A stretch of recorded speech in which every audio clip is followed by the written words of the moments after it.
Comment la vitamine D réduit le risque de cancer? La vitamine D, également connue sous le soleil vitamine, est un groupe de sécostéroïdes liposolubles qui ont des actions répandues dans tout le corps. Cette vitamine est responsable de l'augmentation de l'absorption intestinale du calcium, du fer, du magnésium, du phosphate et de zinc. Il stimule le système immunitaire, réduit l'inflammation, régule de nombreuses voies cellulaires, favorise la croissance cellulaire, soutient les fonctions neuromusculaires et plus. La vitamine D joue un rôle crucial dans la prévention et le traitement de divers cancers.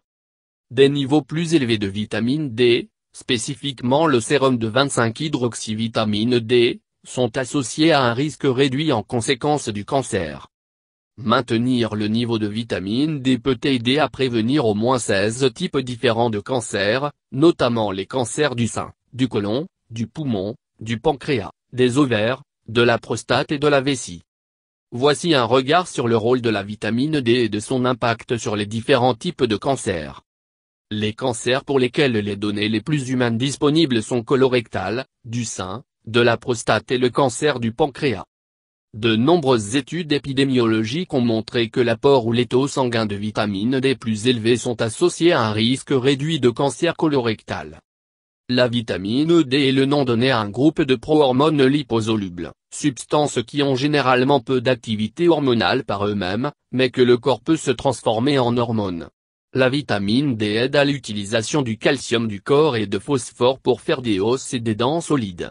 La peau exposée au soleil peut fabriquer de la vitamine D et la vitamine D peut également être obtenue à partir de certains aliments. La carence en vitamine D peut provoquer un affaiblissement des os qui est appelé rachitisme chez les enfants et l'ostéomalacie chez l'adulte. Deux formes principales de la vitamine D qui sont importantes pour les êtres humains sont la vitamine D2 ou ergocalciférol, et de la vitamine D3 ou cholécalciférol.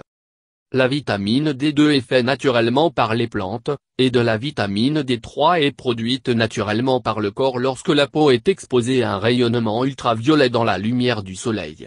Les deux formes sont converties en 25-hydroxyvitamine D au niveau du foie. 25-hydroxyvitamine D se déplace ensuite à travers le sang vers les reins, où il est en outre modifié pour un 25-dihydroxyvitamine D ou calcitriol, la forme active de la vitamine D dans le corps. La méthode la plus précise pour évaluer le statut en vitamine D d'une personne est de mesurer le niveau de 25-hydroxyvitamine D dans le sang. La plupart des gens ont au moins une partie de la vitamine D dont ils ont besoin grâce à l'exposition au soleil. Les sources alimentaires comprennent quelques aliments qui contiennent naturellement de la vitamine D, tels que les poissons gras, l'huile de foie de poisson, et les œufs fins. Cependant, la plupart alimentaires en vitamine D provient des aliments enrichis en vitamine D, comme le lait, les jus et céréales de petit déjeuner. La vitamine D peut également être obtenue par des suppléments diététiques. Les facteurs de risque non modifiables comprennent: sexe, être une femme est le principal facteur qui augmente vos chances de développer un cancer du sein. Les hommes peuvent aussi développer un cancer du sein. Âge, le risque de développer une augmentation du cancer du sein que vous vieillissez. Génétique, certains cancers du sein sont liés à avoir des formes inhabituelles de certains gènes tels que BRCA1 ou BRCA2. Antécédents familiaux de cancer du sein. Si vous avez quelqu'un dans votre famille élargie qui a le cancer du sein, vous êtes plus susceptible de l'obtenir. Race et l'ethnicité, les femmes blanches sont plus susceptibles de développer un cancer du sein. Les femmes qui ont commencé menstruation précoce, avant 12 ans, sont plus à risque pour le cancer du sein. La vitamine D et le cancer du sein.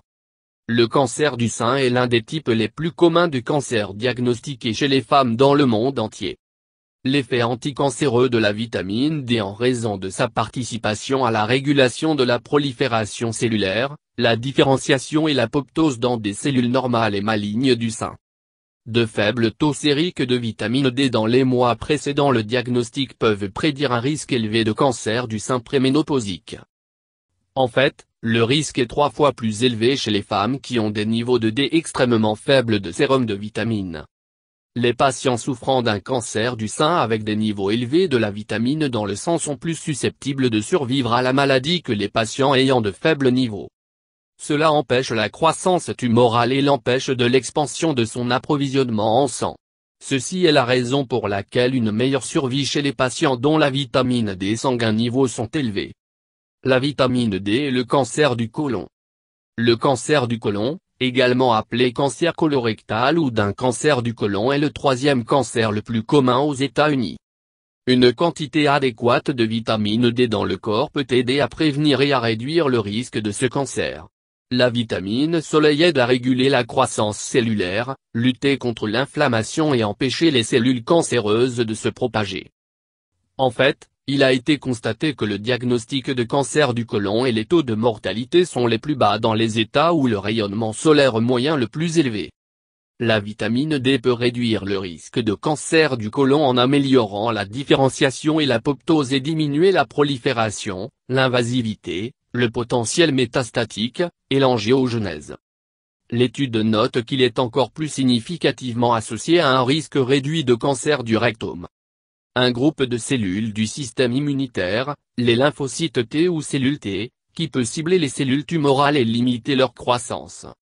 Ils ont constaté que le niveau de 25-hydroxyvitamine D plasmatique élevé est associé à un moindre risque de cancer colorectal avec une réaction immunitaire intense, soutenant un rôle de la vitamine D dans la prévention du cancer immunitaire grâce à l'interaction tumeur-hôte. En outre, les niveaux de D élevés de vitamine peuvent améliorer la réponse à la chimiothérapie et les médicaments anticancéreux ciblés chez les patients atteints d'un cancer du côlon avancé. La vitamine D et le cancer du poumon. Le cancer du poumon est le deuxième cancer le plus diagnostiqué. Les hommes et les femmes sont touchés de façon égale et il provoque environ 27% de tous les décès dus au cancer. Exposition au soleil régulier pour aider le corps à produire de la vitamine D peut aider à réduire le taux de cancer du poumon et de décès résultants. En fait, les personnes vivant à des altitudes plus élevées sont moins susceptibles de souffrir de ce type de cancer. La vitamine D aide à bloquer la croissance des tumeurs cancéreuses, grâce à une forme de vitamine D appelée calcitriol qui aide l'offre limite de sang à une tumeur, l'empêchant ainsi de se propager. Biomarqueurs et prévention ont analysé diverses études et a suggéré que bien qu'il n'y ait pas d'association globale entre le niveau de 25-hydroxyvitamine D et le risque de cancer du poumon, plus les taux circulants de vitamine D dans le corps peut aider à réduire le risque. La vitamine D et le cancer du pancréas. Les personnes vivant dans les climats chauds et ensoleillés peuvent avoir un risque plus élevé de cancer non mélanique de la peau, mais un risque significativement plus faible de cancer du pancréas. Il y a un rôle potentiel de la vitamine D dans la pathogenèse et à la prévention du cancer du pancréas. En fait, le niveau de vitamine D semble être pronostique pour les patients atteints d'un adénocarcinome pancréatique avancé. La vitamine D et cancer de la prostate. Cancer de la prostate est très fréquent, surtout chez les hommes plus âgés. Il peut souvent être traité avec succès avec de la vitamine D. Cancer de la prostate qui était sur le traitement hormonal a montré une meilleure amélioration du traitement lorsque complété avec 25-hydroxyvitamine D. En prenant des suppléments de vitamine D pourrait ralentir ou même inverser la progression de tumeurs de la prostate moins agressifs, ou de bas grade, sans la nécessité d'une chirurgie ou la radiothérapie. La vitamine D et cancer de la vessie. Représente le cancer de la vessie pour environ 5% de tous les nouveaux cancers.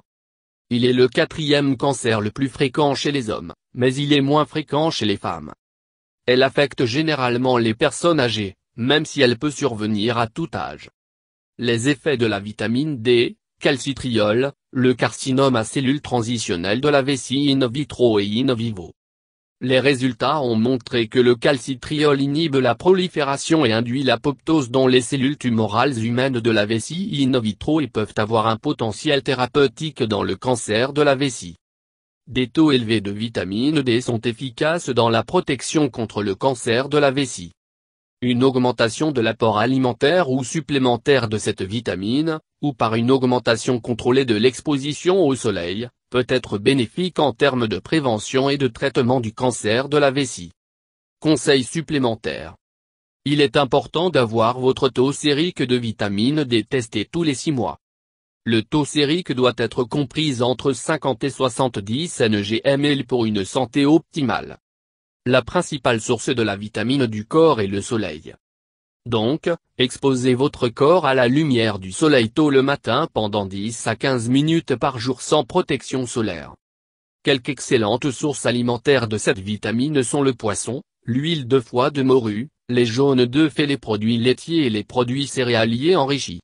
Vous pouvez également prendre un supplément de vitamine D, après avoir consulté votre médecin. Il y a aussi des choses liées à ces choix de vie qui peuvent augmenter la probabilité de développer un cancer du sein.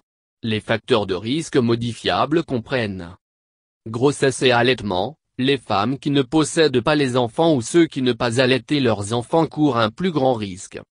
Grossesse et allaitement réduisent le nombre de cycles menstruels dans la vie d'une femme, ce qui peut réduire le risque de cancer du sein. Le contrôle des naissances à long terme. Les femmes qui utilisent des pilules orales de contrôle des naissances pour la plupart de leur vie ont un risque légèrement plus élevé de développer un cancer du sein. L'hormonothérapie. Utilisation de la thérapie hormonale combinée à la fois avec l'œstrogène et la progestérone pour plus de 2 ans augmente le risque de développer un cancer du sein. La consommation d'alcool. La consommation chronique d'alcool peut également augmenter le risque de cancer du sein. Le surpoids ou l'obésité. Ceux qui sont en surpoids ou obèses ont plus de chances de développer un cancer du sein. Exercice inadéquat. Ceux qui vivent un mode de vie sédentaire sont à un risque accru de cancer du sein. La fumée de cigarettes, fumée à long terme ou de l'exposition à la fumée secondaire va augmenter le risque de développer un cancer du sein.